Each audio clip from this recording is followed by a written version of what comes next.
नमस्कार दोस्तों, student visa के इस चैनल पे आपका स्वागत है। जैसे कि आप जानते हैं कि स्टूडेंट वीजा की अलग अलग अप टू डेट इन्फॉर्मेशन आपको इस चैनल पे रेगुलर बेसिस पे मिलती रहती है। आपका ये एक बहुत इंपॉर्टेंट क्वेश्चन है प्रोसेसिंग टाइम को लेके कि क्या जो प्रोसेसिंग टाइम ऑनलाइन शो हो रहा है, पहले तो शो क्या हो रहा है और क्या उस बेस में उसी के अंदर अंदर हमें रिजल्ट मिल जाएंगे। तो इसके बारे में हम बात करेंगे, वीडियो को अंत तक जरूर देखें।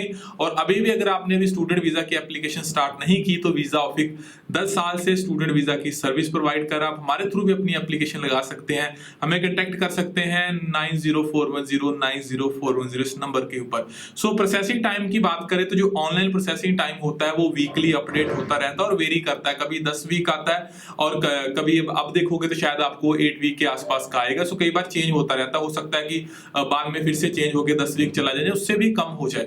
अब अगर 8 वीक भी हम लेके चलते हैं तो इसको प्रैक्टिकली अगर आप देखेंगे कि 8 वीक का टाइम है तो रफली काउंट करेंगे तो 2 महीने से कम का टाइम बनता है प्रोसेसिंग का। अब स्टूडेंट का क्वेश्चन आता है कि क्या इसी टाइम में मेरा रिजल्ट आ जाएगा। देखिए, इंडिकेटिव टाइम होता है ये, इसको आप हर केस पे इंप्लीमेंट नहीं कर सकते। पहली बात, जो प्रोसेसिंग के टाइम की बात करते हैं तो ये टाइम तब स्टार्ट होता है जब आपकी फाइल कंप्लीट हो जाती है। मीन टू से जिसके तो बायोमेट्रिक रहते हैं तो वो तो क्वेश्चन से बाहर हो गया कि जब तक बायोमेट्रिक नहीं होते, क्योंकि इस टाइम को वो एक्सक्लूड करते हैं कि जब तक जो बायोमेट्रिक वाला टाइम उसको हमने काउंट नहीं किया। आपने अपने एंड से फाइल कंप्लीट कर दी तो आप मान के चल सकते हैं जो नई एप्लीकेशंस लग रही है, हालांकि उन्होंने ऑलरेडी अपडेट कर दिया कि 6 अगस्त से पहले 15 मई तक जो फाइल्स लगी हैं उसका भी रिजल्ट देंगे, लेकिन बाकी फाइल के भी रिजल्ट आएंगे और इसी टाइम फ्रेम के आसपास आएंगे। हालांकि आए भी है, लेकिन अब इस टाइम फ्रेम को हमने फाइनल काउंट कर लेना, क्योंकि पिछली बार भी ऐसा हुआ था जब टाइम फ्रेम 12 वीक 10 वीक के आसपास आता था तो स्टूडेंट के क्वेश्चन आते थे कि मेरी फाइल को 12 वीक हो गए, कि आप अगले वीक रिजल्ट आ जाएगा, और उनके रिजल्ट अभी तक नहीं आए। क्योंकि आईआरसीसी क्लियर कहता है कि सिर्फ इंडिकेटिव टाइम है। हो सकता है कि किसी इंडिविजुअल बेस पे प्रोसेसिंग में टाइम लगे, हमें एडिशनल इन्फॉर्मेशन चाहिए, जैसे किसी का अगर मेडिकल एक्सपायर हो चुका है, या जैसे अभी क्यूबिक वाले स्टूडेंट हो गए जिनको उन्होंने एडिशनल डॉक्यूमेंट मांगे हैं, तो इस टाइम फ्रेम को हम इसमें काउंट नहीं कर सकते, ये इसके बाहर की बात है। सो ये देखना कि 8 वीक का टाइम फाइनल है तो ऐसा नहीं है, लेकिन मेजॉरिटी ऑफ स्टूडेंट जिनकी फाइल कंप्लीट हो जाएगी, जो 15 मई तक कंप्लीट होनी है, उनके रिजल्ट आ जाने हैं 6 अगस्त से पहले। आईआरसीसी पूरे मूड में है कि वो प्रोसेसिंग को फास्ट करेगा। इवन राइट नाउ बात करते हैं तो जो क्यूबिक के रिजल्ट रुके हुए थे उस पर भी अपडेट आनी शुरू हुई है कि बच्चों से एडिशनल डॉक्यूमेंट की रिक्वायरमेंट आई है। तो एडिशनल डॉक्यूमेंट की रिक्वायरमेंट आना एक पॉजिटिव साइन है कि एटलीस्ट वो प्रोसेसिंग आपकी करेंगे। आपने वो 2-3 चीजें उनको प्रोवाइड कर दी, उसके बाद with in 10 days 20 days 3 week के आसपास में रिजल्ट आपके आ सकते हैं, जो क्यूबिक वाले स्टूडेंट भी है। नई एडमिशन के लिए वो कुछ पॉलिसी वगैरह चेंज करेंगे। सो जो नया एडमिशन लेना चाहता है वो थोड़ा सा मॉनिटर करके कॉलेज वगैरह अच्छी तरह से देख के ही एडमिशन का जो है वो प्रोसेस कंटिन्यू करे।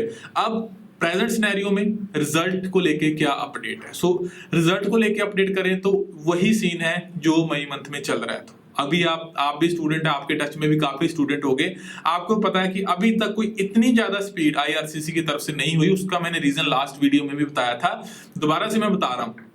देखिए, वीजा स्टैंपिंग जब तक स्टार्ट नहीं होती, पीपीआर की स्पीड जो मेरा मानना है कि थोड़ी स्लो रहेगी। हालांकि फास्ट होगी ऐसा नहीं है। अगर हम ये सोचे कि 6 अगस्त की डेडलाइन है और अगर जुलाई तक वीजा स्टैंपिंग स्टार्ट नहीं होती तो वो रिजल्ट नहीं देंगे, नहीं, रिजल्ट वो देंगे, लेकिन रिजल्ट की स्पीड जो होती है वो लिमिटेड रहेगी आगे चल के, क्योंकि जैसे जैसे क्लासेस नजदीक आएगी उसमें अभी टाइम है। देखिए, जून मंथ भी अगर वेट करते हैं, जुलाई और अगस्त का स्टार्टिंग, मीन टू से कि जुलाई का भी पूरा महीना पड़ा हुआ है, अभी भी 2 महीने का टाइम है। तो आईआरसीसी अपने इंटरनल प्रोसेस करता रहेगा, हो सकता है एलिजिबिलिटी वगैरह की चेक वगैरह सारा कुछ कर ले, लेकिन फाइनल अप्रूवल को वो कुछ टाइम के लिए होल्ड भी कर सकते हैं। डिसीजन रेडी हम कह सकते हैं कि डिसीजन रेडी केस हो, क्योंकि काफी बच्चों को जो बायोमेट्रिक वैलिडेशन लेटर है वो आ रहा है। हालांकि ये जब रिजल्ट आने वाला होता है उसके कुछ टाइम पहले ही आता है, या उसके आसपास में ये देखा गया। लेकिन अभी ये कहना कि बीवीएल आने के बाद अब जल्दी से जल्दी डिसीजन आ जाएगा, डिसीजन रेडी है, तो वो भी मैं सही नहीं कहता, क्योंकि बीवीएल आने के बाद भी बच्चों से एडिशनल डॉक्यूमेंट की रिक्वायरमेंट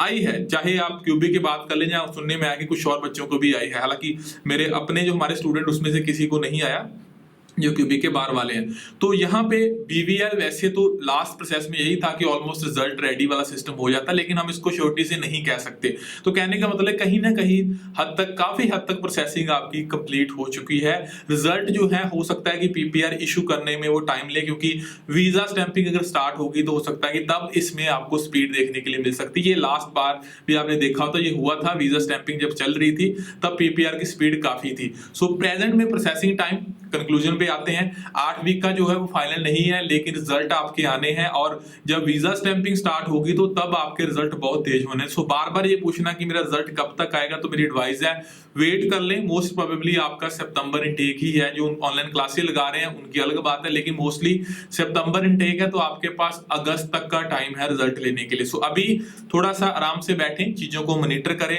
वीएफएस स्टार्ट होता है, प्रोसेसिंग फ्लाइट स्टार्ट होती है, मेडिकल स्टार्ट होते हैं, इन प्रोसेस का वेट करें, क्योंकि जब ये प्रोसेस स्टार्ट होने शुरू हो गए तो आपको साइन मिलेगा कि अब जब वीजा स्टैंपिंग स्टार्ट हो रही है तो अब रिजल्ट जो है वो फास्ट हो सकते हैं। सो जब स्पीड अप होंगे, क्या सिनेरियो रहेगा, मैं वीकली बेस पे अपडेट करता रहता हूं। हो सकता है कई दोस्तों को लगे कि बात रिपीट हो रही है, लेकिन मेरी कोशिश रहती है कि हर वीक में मैं आपको रिजल्ट को लेकर जो करंट सिनेरियो चल रहा है आपको पता भी होता है, लेकिन मैं बाकी दोस्तों को जिनको नहीं पता कि क्या हो रहा है, कई बार होता है बच्चे को शायद मेरा रिजल्ट नहीं आ रहा, तो ओवरऑल क्या चल रहा है मेरी कोशिश रहती है कि मैं आपको अवेयर करता रहूं। और भी वीडियोस चैनल पे रेगुलर बेस पे आती रहेगी, हर कंट्री को लेके, कनाडा के साथ यूके हो गया, ऑस्ट्रेलिया हो गया, और भी कंट्री होगी, तो आप चैनल को जरूर सब्सक्राइब कर लें। और अपडेट के लिए चैनल से जुड़े रहें, सब्सक्राइब करके रखें, और किसी भी तरह की कंफ्यूजन के लिए दिए गए हेल्पलाइन नंबर पे आप कॉल कर सकते हैं। आज के लिए इजाजत चाहेंगे, नमस्कार।